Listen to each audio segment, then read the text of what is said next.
Welcome to the Affiliate Interview Series by StatsDrone, and today it's another solo cast, and we're talking about something that I'm becoming quite passionate about, which is LinkedIn. I've been spending the past, I'd say, I don't know, 14, 18 months trying to get better at LinkedIn and trying to see if it's a social media site that's going to do something for myself as well as my business. And after doing a couple trials and just testing the waters, I finally started to figure a couple things out, and I realized this is one platform that I need to invest in, and it might be the number one platform for me. And maybe for you, it could be your number one platform too. So I'm going to start off this solo cast with my top three tips right off the bat. I'm going to give you what I think is the best advice, and it's advice that I basically just see people not following at all. And it's almost like there's no crash course on LinkedIn. Like when you sign up to LinkedIn, LinkedIn's not telling you how to game the system. They really actually should, because if you look at the way LinkedIn's algorithms work, they basically want to reward you for sticking around, adding more value to it. And when you get better at LinkedIn, it makes you want to stick around. So I'm going to go right to it and jump into the top three tips of LinkedIn, and to help you grow your profile, whether you're looking for work or whether you're trying to grow a business or do more network, doesn't matter what it is. So first thing, it's probably my biggest pet peeve, is links. Now, what do I mean by links? I mean, when you make a post and you put a link in that post, LinkedIn, you got to remember, as a social media website, they don't want you posting links right in your first post, sending your users or your connections straight off of their site. It defeats the purpose of what LinkedIn tries to do. And if you think about other social media sites like Facebook and Instagram or TikTok, the last thing they want you to do is leave their platforms. They want you to stay engaged and inside their platforms. So when you post a link in your post and you've got like a couple words, like you're talking about it, then you're basically linking out. And this includes YouTube as well. LinkedIn isn't quite happy with it. Now, LinkedIn will let you do it, but what's probably happening in the background is LinkedIn's algorithm is kicking in saying, we're going to show this to less people. So it doesn't mean you're going to not get any likes at all or any comments or any engagement, but LinkedIn is going to push it down. And once you start realizing this, you start looking at people that actually do LinkedIn well and realize, hey, wait a minute, they're actually playing this game a little bit better. So for example, rather than using YouTube, if you publish, let's say, a video snippet that's 1 or 2 minutes long, not like 10, 20, 30 minutes, you upload that video to LinkedIn. That video is now hosted on LinkedIn. LinkedIn is happy. LinkedIn is happy to share that with your audience and perhaps people outside of your audience. So for example, if someone likes your video or your post, that like could actually make it so that your post actually shows up on their feed. So when someone's looking at their profile, like, they just might show up. So this is always important to remember, that do good content, but don't put links in there, because links is going to make it difficult for you to be seen, and your post is going to get less engagement. Less engagement is basically going to be kind of like a waste of time. Point number two, it's going to be a weird one, but I'm just going to flat out say it. Follow Justin Rowe. I'm going to put the link out there in the comments. Justin Rowe is a LinkedIn master. He's got his own LinkedIn business as a consultant, and he's just constantly publishing the best information about how to get better at LinkedIn and how to use it for your network. Like, it's in his business, and obviously he's gamed the system. Every time I check his account, he keeps gaining more and more followers. As of today, he's sitting at 61,000 followers, which is just absolutely insane. I mean, he didn't do this overnight, but I get some of my best insights and knowledge about how to get better at LinkedIn from Justin Rowe. So just straight up follow him. You're going to learn a couple things along the way. You might even learn a lot about LinkedIn ads. And can't say enough about Justin. I mean, he's a pro. He's got a LinkedIn agency that helps people, optimize their ads. Highly recommend him. And three is basically, you have 100 connections per week, so you really should use them. And I'm not sure if it's per week and if it's like 100 exactly. I'm sure that these numbers could change all the time. But as you're sending out connection requests, at some point, if you send out too many, LinkedIn's going to say, hey, cool it, you've sent out too many, and we're going to restrict it. And maybe next week you can reset that. So I believe as of today, it is about 100 per week. Just make use of them, and obviously try to make quality connections. Like, don't just connect with random people that don't have anything to do with your potential network or your target, but make them count. And I'm going to go into another point, which I'm out of my top 3 tips, but I'm going to continue with more tips. But when it comes to making a connection request, you have an option to add a message or to not. And here's what I've done in my personal experience. And once again, I'm following a lot of experts on that are very good with optimizing their profiles on LinkedIn. Sometimes I just do a connection request and I say, you know what, they are my ideal target or someone I really want to talk to. But if I come up with a pitch and try to sell them something, their wall might come up and they might not actually accept that LinkedIn request. So you got to be very mindful to say, well, what am I going to do? Am I going to send it with a message or without a message? Most of the time, I like sending requests without a message, but if I am going to add a message, I'm also not trying to sell them. And I'm also not trying to be so fake that they see right through it. So, I mean, hey man, nice content. That's not cool. I mean, people with websites, you get these things like, hey man, that's great, insightful post. I want to publish a link on your site, and you know it's spam. So don't come off as spammy, and just try to think about that person and go, if you're going to leave a comment, make sure it's got some sort of weight to it. Like, are you following them? Have they taught you something? And if they have, that's just great. Maybe another one would be, hey, if you're going to the same conference, maybe you could say, hey, it would be really nice to meet up. We have a lot of connections in common. Great. So just try to make it so it's a bit more quality. So we got to remember that B2B, like, this doesn't always apply to affiliate marketing, but it can in a lot of ways. B2B is a slower buyer journey, so you want people to trust you. So you got to kind of hold off on, I'm going to call it spam, and just say, connect with people naturally and engage with them naturally, and stop trying to sell. It's once you start going with LinkedIn from a sales first, like I gotta treat you like a quota. People just put their guards up, and it's no different than in person or behind a computer, whether it's email or LinkedIn. People will get their guards up and they're going to say, I'm not entertaining this. And I mean, on my own profile, I get requests all the time. If it's something that I'm really compelled about your product or service, I'll consider it. But for most of the time, I actually say, you know what, I'm not interested, and I don't even bother. I just usually reject or let those requests expire. So I'm going to talk about commenting. And when you make a comment on someone else's post, you're now giving yourself a chance to appear on beyond your network. So if that person made a post and you leave a comment and it starts getting some traction, well, all of their followers have a chance to now discover who you are. And it doesn't mean that people are necessarily going to see your post and connect with you, but they might. Now, there's a lot of ways you can comment and engage with other people. And I've talked to someone recently and I gave them a bunch of tips. And this person's listening. They basically started promoting their business with their company page on a comment. And I felt it was really off. And I said, imagine if someone did this to your page, you'd want to delete the comment. So make sure the comment's insightful and engaging. I've been listening to a bunch of podcasts that talk about LinkedIn optimization. And one of the things I've heard as feedback is that LinkedIn wants to focus on kind of like comment density. So it's not just a comment like great post. If you're getting comments that are like great posts, I would challenge that person and say, like, what did you find insightful about that post? You want to engage with someone else's post and say more than like, that was great, or I learned a few things. Or if you have learned a few things, explain what it is that you've learned. It shows that you've followed what that person's doing. No one likes comment spam. And the more insightful the post is, you never know if that post is going to get more likes and more engagement from other people. And those other people that you might want to be connecting with could see what's going on here. And maybe you're going to say something that resonates with them. They could connect to you, or you can actually see that if they liked your comment, you can go chase them down and say, send a comment, send a LinkedIn request for a connection. Engagement with your own post. So let's say you do a post, and I'm going to get into another topic about how to make engaging posts, but you make a post and people are engaging in some capacity. You have likes and then comments.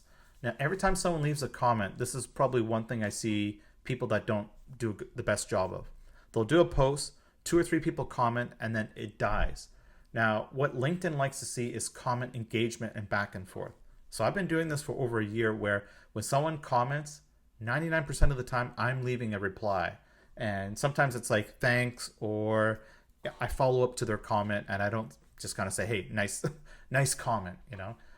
I try to make it so it's insightful and engaging, and I'm adding a bit more meat. So if I actually reply and give another insight on their comment, you can actually start a thread, and that thread is going to start spreading and getting more people. So what you'll start noticing is when things start working well, is you'll start seeing you're getting more likes and comments on your posts. And when you actually looked at your own LinkedIn profile to look at your data, your analytics, you'll start seeing more engagement. You'll start seeing more visitors to your profile. That's going to translate to more LinkedIn requests. So these things are pretty important. So focus on engagement, always reply. And if you're one of those people that will spam, do comment spam, I occasionally will actually delete them. I don't care if it's a cheap comment that has no weight. I don't want them connected with my network. And if they're spamming, it's going to be most likely delete unless you're a good friend. If you are a good friend, I'm going to probably set you straight, pull you aside and say, hey, we need to do this a lot better. So I'm going to talk about a few more things. Let's see. Rich media. So when you're looking at LinkedIn and you're just looking at your feed, if you pay attention to what kind of media is appearing in front of you, this is kind of an insight as to what will work. So do you do a post with text? Do you do a post with text and emojis? Do you throw in an image? Do you add a video? And sometimes you actually notice other people, they have these carousels where you've got an image, but you notice that you can scroll. And then, of course, you do that. So those are carousels, and there's all different types of things you can do. If you're going to do a video, record the video or make the video, format it, and upload it direct to LinkedIn. Don't use YouTube or another source because, once again, LinkedIn does not want to see your connections go from LinkedIn to YouTube. They want you to stay on LinkedIn, not going anywhere. Spend all day on it if you want. So just pay attention to this and actually experiment with it. When you go to create a post, LinkedIn gives you a lot of different options. I mean, just kind of looking at it right now, let's see what we've got here. I think you can upload a video. You've got pictures. You can do animated GIFs or GIFs, whatever you want to call it. You can straight up write an article. And if you do that, I mean, it just has probably a bit more engagement. But pay attention to carousels and definitely make use of videos and try to mix it up so you're not doing the same thing all the time. If it's just text, pay attention to what's on your feed. You just go to LinkedIn Home and go, how many videos am I seeing on the first 20 posts? Is it 10%? Is it 20%? I believe this changes all the time, and it's all about engaging content. So just be very mindful of the different types of content you can create, and think about rich media. Polls. Now, I've been doing polls for quite some time, and they're fun, but sometimes I think you can get poll burnout, and I've done this before where I've done too many polls consecutively, and people are just like, I'm tired of it. And I follow people that they do polls all the time, and they just get boring after a while. So use polls as a way to mix things up and try to just gain some insights. Quite often for me, I'm just trying to look for insights of my own buyer persona, of my ideal target. And polls will just kind of get you all sorts of engagement. So just test the waters, test with your posts, test with videos, see what works, see what doesn't work. You are going to publish stuff that will fall flat on its face, and that's just the way it is. So just eat the loss and just keep moving on, but always be testing. And next, follow interesting people and see who likes their posts. So I'm just going to give a kind of like a couple more tricks. Maybe they're not tricks, but they're just quick things that I like to do. So I'll follow someone who's got a lot of profile, like a lot of profile visits, and they have a lot of followers. And if they're in my network and they have a lot of people in common, I want to know who they know that I'm not connected with.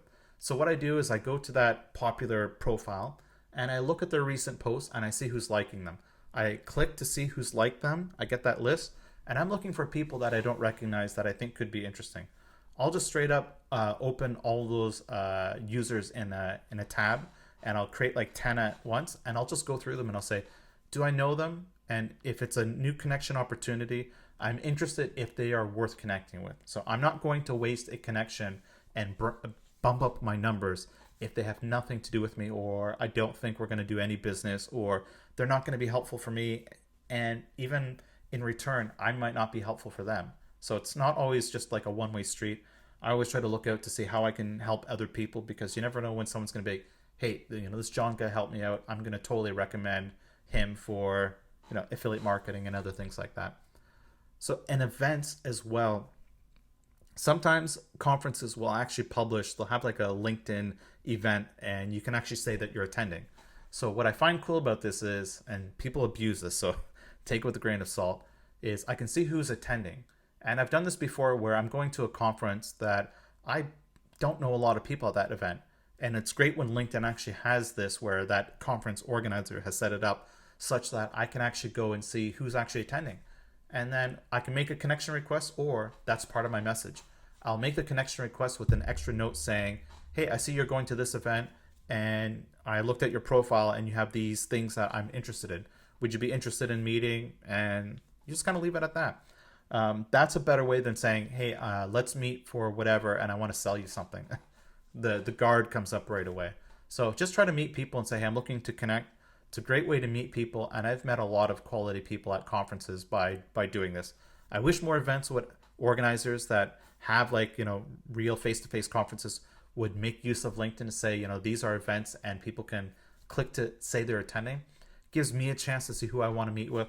Sometimes there's people that want to meet, and I'm thinking it's not a best use of my time, and people do that to me as well. It's just the way it is, but keep in mind that events is a great way to expand your reach. You're going to a conference, whatever the topic is, and you're there to meet like-minded people. Okay, the last set of things I want to talk about is profile optimization. So let's assume you're someone, and this is really coming from a friend saying, hey John, I need some help. Could you help me optimize my LinkedIn profile? I want to get more reach. I want to get more customers, and I've been trying to expand my profile where I can get better jobs.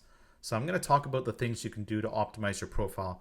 I'm going to look at someone's profile, but I'm not going to share it on screen because I want to keep that profile confidential, and I kind of don't want to call up my friend and kind of highlight all the things that I think they could change. But I'm just going to go on this profile, and it's a good friend, and she has what she does for work and her experience, which is great. I think in terms of profile pictures, I'm not going to say I'm the expert at profile pictures, but there's a lot of people that have written really good articles about what a good profile picture is on LinkedIn, including a background. So take the time, do your research. You can actually probably even put this into ChatGPT, and I actually did that on the side for how to optimize LinkedIn, and I'll probably go over that at the end. But have a really good picture, and the picture you choose to use can have a lot of impact in terms of trying to show you're like an authority, or you're serious. I mean, if you're that type of person that wants to show your charisma or that you're funny, you do what you want. But try to make sure your picture's profile and go, who is the person that's looking at my profile? And if you're trying to actually get a job per se, then you want to come off as ultra professional. So going through, one thing that I notice when I'm looking at someone, whether it's to hire someone or just to kind of see who I'm checking out that I might want to connect with, I'm curious to see how many connections they have in common. I'm looking to see how many connections they have in total. And I'm also interested to know how many followers they have. So I'm just checking them out, and I'm just trying to see if they have things optimized. Now, as well, without a doubt, one thing that you can do that I think a lot of people don't do is you might see hashtags, and you can put up to 5 hashtags on your profile. So make use of these, because you can actually appear in other people's searches when you make use of the hashtag. And don't go super generic by saying, I'm going to use the hashtag affiliate, I'm going to use the hashtag CRM. That's super wide, that it's not going to narrow in and help what you do. But get ultra specific. I mean, if you want to network with people in your area, use your own hashtag of Toronto, whatever. Just pick a town. But just pay attention to what kind of hashtags you can use, and be mindful. Just make sure you have them added in. In your about, you got to make it pop. And I don't know. I think people, they just don't like seeing paragraphs. We're lazy humans. We like to scan before we read. So if you're giving someone lots of paragraphs and there's no insightful information, people, I mean, this is why Wikipedia is what it is.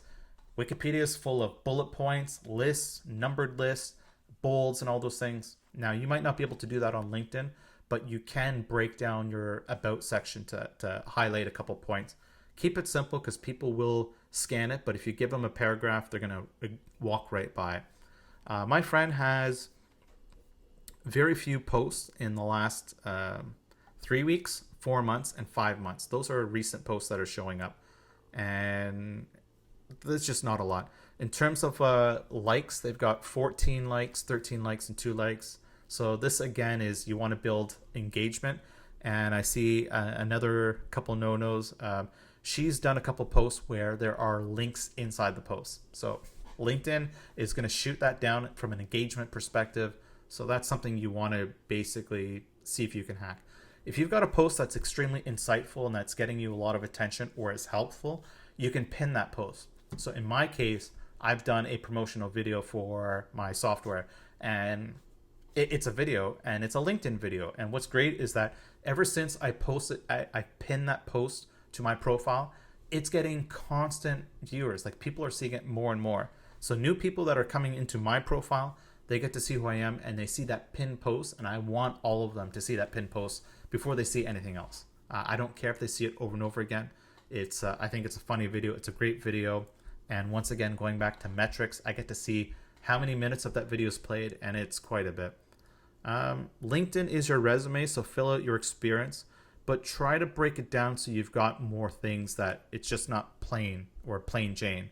Like languages, make use of. Interests, make use of. Volunteer. My strong opinion, if you want to stand out from all the other people that are out there, put some volunteer work and just do it because it's the right thing to do. But look at all the different things you can add in your profile and just kind of fill it out and make it so it's just not plain and there's something to look at and something for someone to grab onto to say, hey, I have that in common, or I see you're following this, or even when it comes to your job descriptions, it's you give them too much text, we're lazy. Keep it short and simple. People can click to see more, but just make it easier on the eyes and add a bit more meat to your profile. And maybe have a good background. Your background can actually add extra info, and just keep it simple like that. So checking out the rest of my notes, you just want to basically be constantly engaged on LinkedIn. You don't need to spend the 1 to 2 hours per day, which some people might advocate on. I mean, LinkedIn is kind of like, it's still social media. It might not be Facebook, but for some people, they spend a lot of time on LinkedIn. Sometimes I can be guilty of that. And what I like to do is I just like to kind of say, is engaging or following LinkedIn helping me today? And if I find that, I'm kind of wasting time with engagement, then I'll kind of tune out. But I'm always testing things and I'm always looking to see what can be done. But ever since I've been on LinkedIn for the last year and a half, like, I've had an account for many years, but for the last year and a half, I've stepped up my game. I made it an effort to post fairly frequently, and I'm very mindful to say, well, what kind of content can I publish that's going to resonate? And from that experience, I've built up an audience where I'm almost at 4,000 followers. It's a far cry from Justin Rowe's 60,000 followers, but stay engage with your users, try different content. You don't have to be on LinkedIn all the time, but when I'm on, I'm finding a lot of opportunities and doors that are opening up because I've been this engaged. I mean, it's weird that people will tell me in my own industry that, hey, you're the LinkedIn guy. I've only got 4,000 followers. I'm just getting started. But it's nice to see that even though I've only got those 4,000 followers, that my content is getting that engagement. So you want to make sure your content's getting engaged because you want to build your network. I mean, hey, maybe someone that wants to hire you wants someone that actually can have that reach in LinkedIn. So you have too many reasons not to be on LinkedIn. I kind of hate Facebook, and hey, we're all about business. Facebook, if you have to use it for business, keep it. But LinkedIn is the place to be. Thank you so much for listening. And if you could do me a massive favor, give us a comment or rating wherever you listen to this podcast. It would be a great help, and you're going to help us hack that algorithm so we can get more subscribers. Thank you so much.